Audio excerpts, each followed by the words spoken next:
नमस्कार। मैं डॉक्टर राजकुमारी शर्मा। आज मैं हिंदी भाषा और संप्रेषण के बारे में आप लोगों को सूक्ष्म जानकारी देते हुए इकाई तीसरी से संबंधित संप्रेषण के माध्यम के बारे में विचार विमर्श करेंगे। संप्रेषण से अभिप्राय। संप्रेषण एक प्रक्रिया है जिसके द्वारा दो या दो से अधिक व्यक्ति अपने संदेशों, विचारों और भावनाओं आदि का आपस में आदान प्रदान को संप्रेषण कहते हैं। संप्रेषण के अनेक माध्यम हैं। पहला, एकालाप और संवाद। एकालाप में व्यक्ति स्वयं से संप्रेषण करता है। एकालाप में व्यक्ति खुद ही वक्ता और श्रोता होता है। वह जैसा चाहे भाषा का प्रयोग और उपयोग कर सकता है, किसी नियम से बंधा हुआ नहीं होता। व्यक्ति अपने मन अनुसार भावों को व्यक्त कर सकता है। एकालाप को दो भागों में विभक्त किया गया है। पहला है स्थिर और दूसरा है गयात्मक एकालाप। स्थिर एकालाप से हमारा तात्पर्य है व्यक्ति के विचार किसी एक उद्देश्य में ही सीमित और स्थिर होते हैं। जैसे व्यक्ति स्वयं ही वक्ता और स्वयं ही श्रोता होता है। वह अपने ही सवालों का जवाब खुद से करता हुआ दिखाई देता है। कहने का तात्पर्य है कि वह अपने अवचेतन मन से चेतन के द्वारा बातें करता हुआ दिखाई देता है। दूसरा है गयात्मक एकालाप। व्यक्ति के विचारों में नित्य रूप से परिवर्तन दिखाई देता है। कहने का अर्थ है व्यक्ति के मन में अनेक विचार उत्पन्न होते हैं और उनमें लगातार परिवर्तन होता रहता है। वह एक बात पर स्थिर होकर नहीं टिके हुए होते। पल पल उनके दिमाग में अनेक प्रकार के विचारों का आवागमन होता रहता है, जिसके कारण इस तरह की स्थितियां उत्पन्न होती है। दूसरा माध्यम है संवाद। संवाद से हमारा तात्पर्य है चर्चा या समाचार आदि से। मूल शब्द वाद है। वाद का अर्थ है कहना या बोलना। संवाद परस्पर बातचीत करना। संवाद की प्रक्रिया दो पक्षों का होना अनिवार्य है। यानी कहने का तात्पर्य संवाद में दो व्यक्तियों का होना अत्यंत आवश्यक है, जिसमें एक वक्ता हो और दूसरा श्रोता हो। जैसे कथन, उपकथन, आदान प्रदान संवाद कहलाता है। कहने का तात्पर्य वक्ता बोलता है तो सामने से श्रोता उसे उत्तर देते हुए अपनी प्रतिक्रिया देता है। जब क्रिया होगी तो प्रतिक्रिया स्वयं ही हो जाएगी।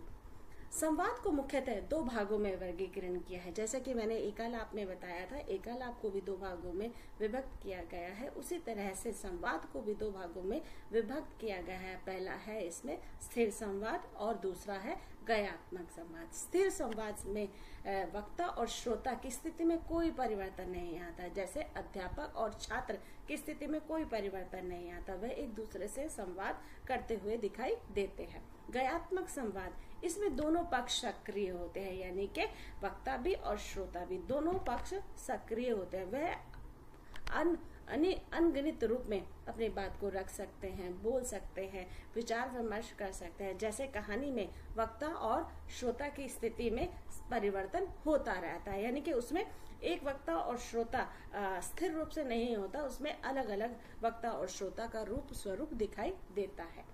सामूहिक चर्चा। सामूहिक चर्चा से अभिप्राय किसी समूह के बीच किसी बातों तथा उनकी भावनाओं और विचारों के बारे में चर्चित किया जाता है, उसे सामूहिक चर्चा कहते हैं। सामूहिक चर्चा मुख्यतः मौखिक संप्रेषण द्वारा ही व्यक्त की जा सकती है। कहने का तात्पर्य है कि जो सामूहिक चर्चा है उसमें मौखिक वार्ता का विशेष स्थान है। मौखिक वार्ता द्वारा ही हम अपने विचारों की, अपनी भावनाओं के, अपने ज्ञान विज्ञान की सूचनाओं का आदान प्रदान करते हुए दिखाई देते हैं। सामूहिक चर्चा मौखिक संचार की वह प्रक्रिया है जिसमें कोई व्यावसायिक संप्रेषण एक निश्चित और सर्वसम्मति से निर्णय पर पहुंचने का प्रयास करता है। सामूहिक चर्चा के उद्देश्य निम्नलिखित हैं। पहला है समस्या का निवारण। कहने का तात्पर्य यह है कि विषय से संबंधित कठिनाइयों और उसमें सुझावों को जानकर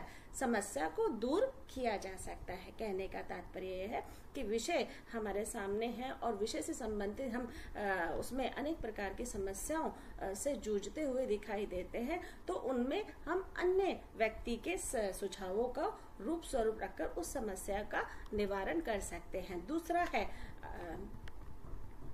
निर्णय लेना। निर्णय लेने से हमारा तात्पर्य है विषय पर केंद्रित समस्या को सुनकर या मिलकर विद्वान उस पर निर्णय लेते हैं। सामूहिक चर्चा में स्पष्टता और रचनात्मकता का भाव होता है। कहने का तात्पर्य है अगर व्यक्ति विषय से पूरी तरह से अनुभवित है और वह विषय में किसी भी तरह की कोई त्रुटि उत्पन्न होती है तो वह तुरंत ही उसको उस समस्या को निवारण करके उसका समाधान करके उसका सही निर्णय लेने में सक्षम हो पाता है। तीसरा है विचारों का आदान प्रदान। सामूहिक चर्चा में व्यक्ति विषय पर आधारित अपने विचारों का रूप स्वरूप का आदान प्रदान रखता है। समस्या के अनुरूप क्रिया प्रक्रिया होती रहती है। कहने का तात्पर्य है कि विचार अगर में किसी भी तरह की कोई भी परिवर्तन आता है तो वह समूह के द्वारा उसे दूर या उसे अपनाया जा सकता है। दूसरा है इसमें सामूहिक चर्चा का नियोजन। सामूहिक चर्चा की प्रक्रिया में निम्न आवश्यक नियोजन किया जाता है। कहने का तात्पर्य है क्योंकि एक रूपरेखा इसमें बनाई जाती है जिसके द्वारा हम निम्नलिखित रूपों से उसका नियोजन उसका समायोजन कर सकते हैं। पहला है आवश्यक व्यवस्थाएं। आवश्यक व्यवस्थाएं से हमारा तात्पर्य है कि सामूहिक चर्चा की तैयारी करने के लिए तिथि स्थान और समय की व्यवस्था को ध्यान रखना अत्यंत आवश्यक है।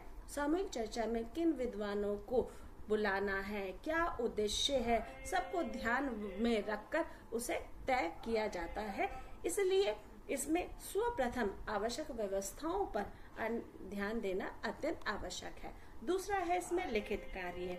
लिखित कार्य से हमारा तात्पर्य है कि जब भी हम कोई लिखित कार्य करते हैं तो हमारे पास एक प्रमाण होता है कि हमने इसकी तैयारी इस रूप में की है। लिखित कार्य सामूहिक चर्चा में पूरे कार्यक्रम की व्यवस्था व रिपोर्ट को तैयार किया जाता है। कार्य के आयोजन में कितना समय या किन किन चीजों की आवश्यकता होगी उन सब का ध्यान रखना अत्यंत आवश्यक है, जो कि लिखित रूप में ही संभव हो सकता है। तीसरा है उद्देश्य। किसी भी कार्य के लिए उद्देश्य का होना अत्यंत आवश्यक है। जैसे कि हम सामूहिक चर्चा की बात कर रहे हैं तो सामूहिक चर्चा में बिना उद्देश्य के उसे पारित नहीं किया जा सकता। विषय को ध्यान में रखकर उसके उद्देश्य की महत्ता को सिद्ध किया जाता है। सामूहिक चर्चा में विषय की जानकारी प्रचार और विशेषज्ञ की पूरी तरह से निष्ठा एक रूपता का भाव होना अत्यंत आवश्यक है। योगदान सामूहिक चर्चा के लिए दृश्य सामग्री जानकारी और आवश्यकता अनुसार तैयारी करना जरूरी है। सामूहिक चर्चा के लिए व्यवहार। जैसे कि हम जानते हैं कि किसी भी कार्य के लिए व्यवहार का होना अत्यंत आवश्यक है। अगर आपका व्यवहार सकारात्मक या नकारात्मक दोनों रूपों में दिखाई देता है तो उसमें कहीं ना कहीं भाव और अभाव दोनों की स्थिति उत्पन्न होती है। इसलिए किसी भी कार्य के लिए व्यवहार का होना अत्यंत आवश्यक है। पहला व्यवहार है इसमें क्रियात्मक व्यवहार। क्रियात्मक व्यवहार से जैसे शब्द से ही उसके अर्थ का रूप ज्ञात हो रहा है। क्रियात्मक यानी कि क्रिया करने के आधार पर है। इसमें समस्या का समाधान योजना सुझाव के साथ साथ कार्यों में सक्रिय रूप से योगदान देना अत्यंत आवश्यक है। कहने का तात्पर्य है अगर विषय में किसी तरह की कोई समस्या आ रही है तो उसका समाधान करना अत्यंत आवश्यक है। योजना रूप में कार्य करना आवश्यक है। सुझाव यानी कि समस्या कोई उत्पन्न हो रही है तो सुझावों का भी उसमें नित्य रूप से कार्य होता रहना चाहिए। दूसरा है सकारात्मक व्यवहार। सामूहिक चर्चा के दौरान व्यक्ति के मधुर संबंध तनाव रहित और सकारात्मक भाव देकर उद्देश्य की प्राप्ति हो सकती है। कहने का तात्पर्य है अगर आप किसी सामूहिक चर्चा परिचर्चा में भाग लेते हैं तो उसमें हम देखते हैं कि हमारा जो व्यवहार है वो बहुत ही ज्यादा सक्रिय भूमिका निभाता हुआ दिखाई देता है और हमें उस सामूहिक चर्चा में अपने सहयोगात्मक रूप का वर्णन करना चाहिए। तीसरा है स्वनिर्देशित व्यवहार। स्वनिर्देशित व्यवहार से हमारा तात्पर्य है कि अपने अपने व्यवहार से है, क्योंकि उसमें बहुत सारे अलग अलग प्रकार के लोग होते हैं और उसमें अलग विचारधारा के लोग होते हैं। तो सामूहिक चर्चा में सभी सदस्य अपना अलग अलग स्वरूप रखते हैं, तो और उसमें अनेक प्रकार की बाधा भी उत्पन्न हो सकती है। चर्चा का कई बार विषय भी बदला जा सकता है, को ध्यान में रखना चाहिए। सामूहिक चर्चा में अलग अलग ना होकर शक्ति का प्रदर्शन करना चाहिए। कहने का तात्पर्य कि अगर आप एक संगठन में कार्य कर रहे हैं तो उस संगठन में उसमें सकारात्मकता का भाव देना चाहिए, ये नहीं कि उसमें बाधाएं उत्पन्न की जा सकती हों। तीसरा है इसमें सामूहिक चर्चा की आवश्यक शर्तें। कहने का तात्पर्य है हम किसी भी नियम को जब पालन करते हैं, किसी नियम संहिता की बात करते हैं, तो उसमें शर्तें होना अत्यंत आवश्यक है। शर्तों के अनुसार ही कार्य किया जा सकता है। पहला है उद्देश्य की प्राप्ति। सामूहिक चर्चा में सभी व्यक्ति किसी एक उद्देश्य की प्राप्ति के लिए प्रयासरत हों, न कि व्यक्तिगत उद्देश्यों की पूर्ति के लिए नहीं होता है। कहने का तात्पर्य है कि जब सामूहिक चर्चा करते हैं तो हमें समूह के आधार पर उसके उद्देश्य की प्राप्ति का रूप स्वरूप रखना चाहिए। ये नहीं कि व्यक्तिगत स्तर पर उसकी अलग अलग रूपों में अलग अलग उद्देश्य के तहत अपनी बात रखनी चाहिए। दूसरा है विचारों का आदान प्रदान। सामूहिक चर्चा में विषय से संबंधित विद्वान अपने विचार अनेक रखकर अनेक समस्याओं का निवारण कर सकते हैं। साथ ही साथ नए नए विचारों से भी अपनी महत्वपूर्ण जानकारी वहां उपलब्ध करा सकते हैं। तीसरा है सहयोगात्मक वातावरण। जैसे कि पहले भी मैंने बताया आप लोगों को कि वातावरण हमारे जीवन में अहम भूमिका निभाता है।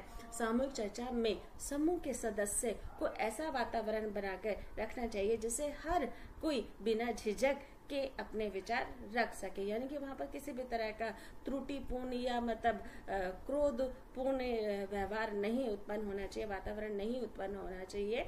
हमेशा सहयोग के रूप में कार्यरत करते हुए वातावरण की पुष्टि होनी चाहिए। चौथा है ध्यान से सुनना।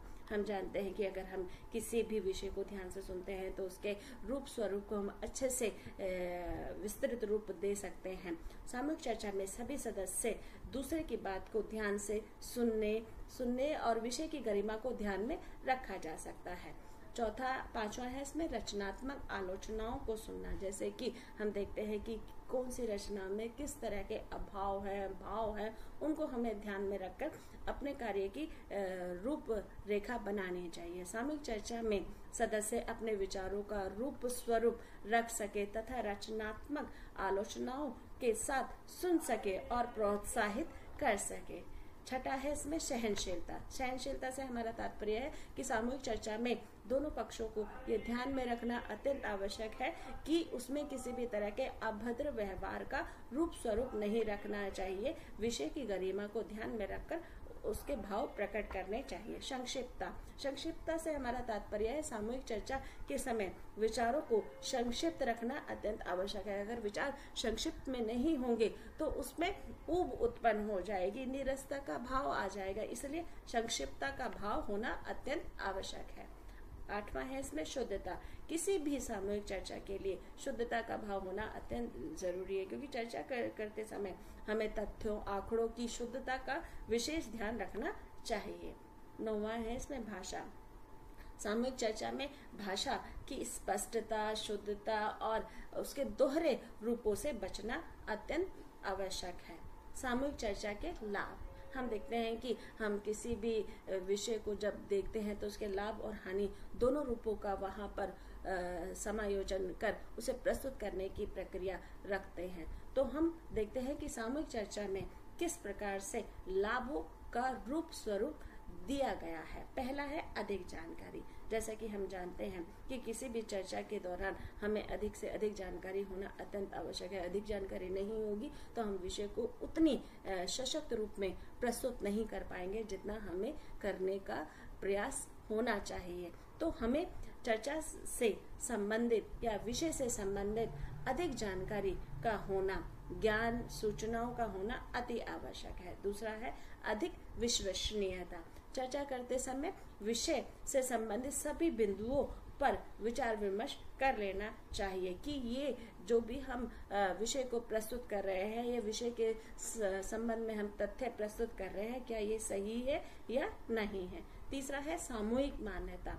चर्चा पूर्णतः निर्णय समूह के विचारों पर आधारित होती है, तो वे सभी को मान्य होना चाहिए। ये नहीं कि एक व्यक्ति अपनी वहां पर अधिकारी पूर्ण रूप से बात रखता है और व्यक्तियों के नहीं सुनता। तो सामूहिक चर्चा में सबको एक जैसा अधिकार मिलना अत्यंत आवश्यक है। चौथा है विचारोत्तेजक। विचारोत्तेजक से हमारा तात्पर्य है कि हमें विषय से संबंधित किसी भी भाव अभाव में उत्तेजक रूप का स्वरूप नहीं रखना है, विनम्रशीलता का वहां पर प्रतीक देना है। चर्चा में अनेक विचारों का लाभ हमें मिलता है, जिसके कारण नए नए विचार उत्पन्न होते हैं। विचारों से कई बार समस्या भी उत्पन्न हो जाती है, जिसके कारण उसमें भी अनेक विचार जन्म लेते हुए दिखाई देते हैं। पांचवा है इसमें शक्तिशाली संगठन।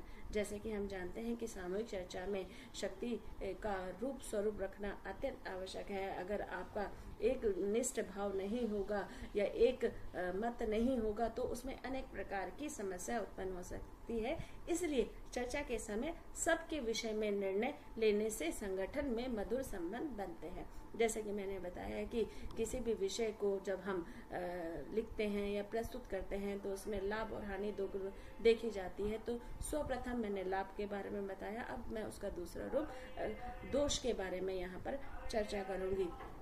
पहला है अधिक समय लगना। चर्चा से संबंधित सभी सदस्यों के विचारों को जानना निर्णय में अधिक समय लगता है। कहने का तात्पर्य है जब आप सभी के विचार सुनते हैं और सभी के विचारों को सुनकर तब उसमें निर्णय लेने की क्षमता वहां पर उत्पन्न होती है, तो उसमें अधिक समय लगता है, जिसके कारण चर्चा का जो विषय है वो पूर्ण रूप से पारित होता हुआ दिखाई देता है। दूसरा है इसमें असहमति होना। कहने का तात्पर्य है कि सामूहिक चर्चा में अनगिनत व्यक्ति होते हैं, अनेक सदस्य वहां पर होते हैं और सभी सदस्य कि वहां पर रूप स्वरूप को देखना चाहिए कि वह क्या कह रहे हैं, किस संदर्भ में कह रहे हैं। तो सब लोगों के विचारों को वहां पर मान्यता देनी चाहिए।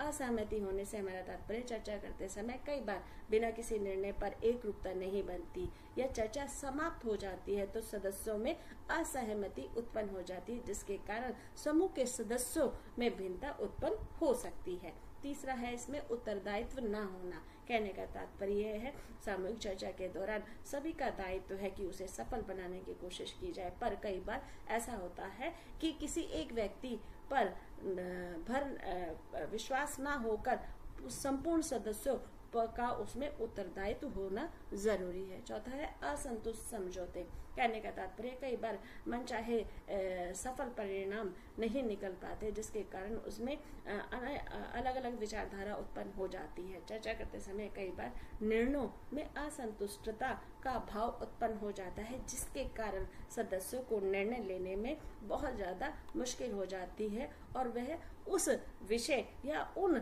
सामूहिक चर्चा से संतुष्ट नहीं हो पाते। पांचवा है उद्देश्य की अपूर्णता। कहने का तात्पर्य है जब हम विषय को पारित करते हैं, अगर उसमें उद्देश्य का रूप स्वरूप नहीं निकलता हुआ दिखाई देता तो हमें उसमें अपूर्णता का भाव उत्पन्न हो जाता है। चर्चा के दौरान कई बार अनावश्यक रूप से विषय से संबंधित उद्देश्य की प्राप्ति नहीं हो पाती। छठा है इसमें खर्चीली पद्धति। जैसा कि आप जानते हैं सामूहिक चर्चा बहुत ही खर्चीली पद्धति है। उसमें चर्चा करते समय कई बार व्यापारिक या व्यावसायिक संगठन में बहुत पैसा लग जाता है। विभिन्न सदस्य पर समय पर न आना, स्थान, चर्चा से संबंधित सदस्यों के पास पूर्ण रूप से सामग्री उत्पन्न न होना, चर्चा में आवश्यक महत्वपूर्ण जानकारी के कारण अधिक समय और पैसे के कारण अधिक व्यय उत्पन्न करना बड़ा ही पीड़ादायक हो जाता है, जिसके कारण यह एक लंबी व खर्चीली पद्धति कहलाती है। आगे है खर्चीली पद्धति, लंबी पद्धति। लंबी पद्धति से हमारा तात्पर्य क्या है? जैसे कि हम जानते हैं कि सामूहिक चर्चा के दौरान हमें एक पूर्ण रूप से व्यवस्था रखनी चाहिए। उसमें कौन से महीने में किस रूप में उसका समायोजन करना है, उसमें कितने लोगों को बुलाना है, कितने विद्वानों को बुलाना है, उनके ठहरने की व्यवस्था, उनके खाने पीने की व्यवस्था और उन्हें उचित धनराशि देने की भी वहाँ पर सहमति होना अत्यंत आवश्यक है। इसलिए इसका आयोजन करते समय हमें बहुत ही लंबी प्रक्रिया से गुजरते हुए दिखाई देते हैं। सामूहिक चर्चा में हम देखते हैं कि किस तरह से स्थितियां प्रस्तुतियां कई बार रूप या भाव में दिखाई देती है, कई बार अभाव में भी दिखाई देती है। तो सामूहिक चर्चा के ये निम्नलिखित रूप स्वरूपों का यहाँ पर चित्रण किया है जो आपके लिए अधिक लाभदायक होगा। धन्यवाद।